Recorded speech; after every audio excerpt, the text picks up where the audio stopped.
Welcome back. As the BRICS Summit 2025 comes to a close, India has taken over the presidency of the group for 2026 and carries a strong outlook for businesses who are looking to build on the multilateral ties which are forged amongst the member states of BRICS and their allies. Joining us to discuss this outlook is Mr. Sameep Shastri, Vice President of the BRICS Chamber of Commerce and Industry. Sameep, appreciate you taking up the time and speaking with us. First up, what do you make of PM Modi's message against hoarding and blocking supply chains of critical minerals? See, everyone, when we talk about nations first ideology and self-reliance, I think it's a very primary move that, one has to start taking care of the resources, whether it is, we can't just be very flamboyant or, we can't just be sending out all our mineral and resources. So every country needs to be very, very particular about what to sell and what to do and how to keep their resources, right? So it's a very strong statement, but it is the correct way to move forward for a sustainable future. Sameep, do you think that India should be worried of Trump's 10% tariff threat on the BRICS nations? No, not at all. I feel, India has great alliance with all the countries. BRICS, we talk about multipolarism, we talk about multipolar society. We are already talking about global South power. And, like it or not, you can't do or die without India anymore, whether it's US, UK, any part of the world. We are the brains, we are the IT sector, we are everything. And to be very honest, the insecurity with BRICS is bound to happen because for the longest time period, the Western part has ruled over how the developing or the underdeveloped economies are going to behave. And they would even come in and behave like big daddies, which would not make sense because you are not living and breathing the situation. Today, when all the developing economies are together, creating a global South bloc, and if you look at BRICS itself, you're very well self-sufficient to sustain ourselves with 45% of nearly 50% of the population, and on top of that, having 1/3 of the world's GDP is with us. So I really don't think one nation has the do it all kind of situation anymore. No one is superior to anybody anymore. And as far as India is concerned, America is a good ally, and we have a lot of Indians really supporting the American system not from now, for decades now, at least 5-6 decades. And name the big company out of Fortune 500 that is in US, you'll find an Indian there at the top position. So are they ready to see the brain drain? That is what my question should be. But I really don't think it would have any impact, to be very honest. Sure. According to you, what are the big ticket economic expectations of the ongoing BRICS Summit?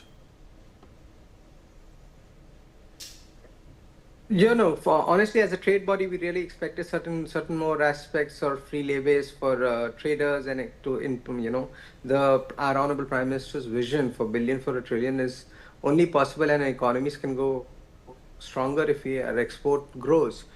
And this is not happening, and a lot of trade discussions did not take place. But then, yes, if we talk about really excited about the AI summit, the World Summit that our PM has announced, and how AI, security is very important, how AI governance should take place. These are very, very important key issues which are discussed, and how,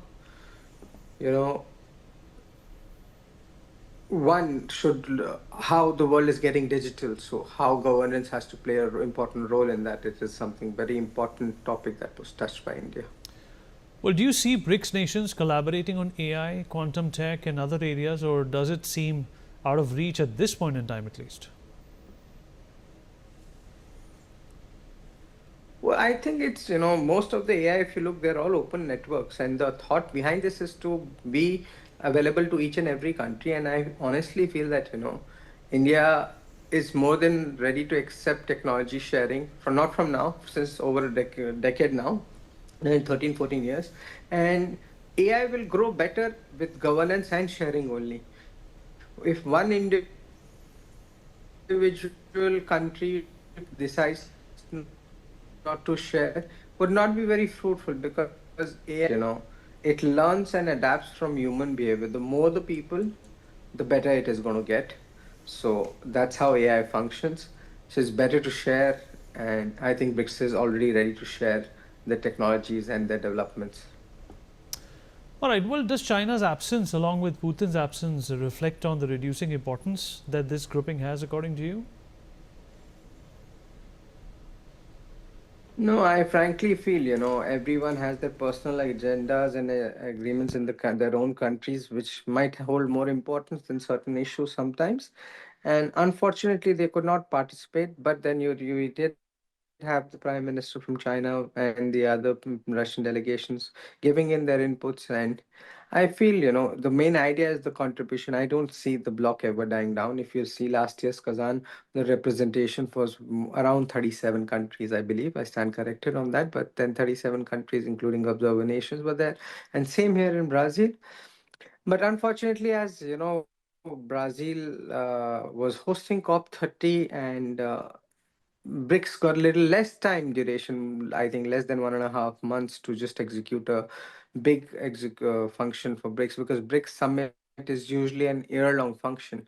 So that could be one of the reasons timelines did not match. But nevertheless, I don't see the block going down anywhere.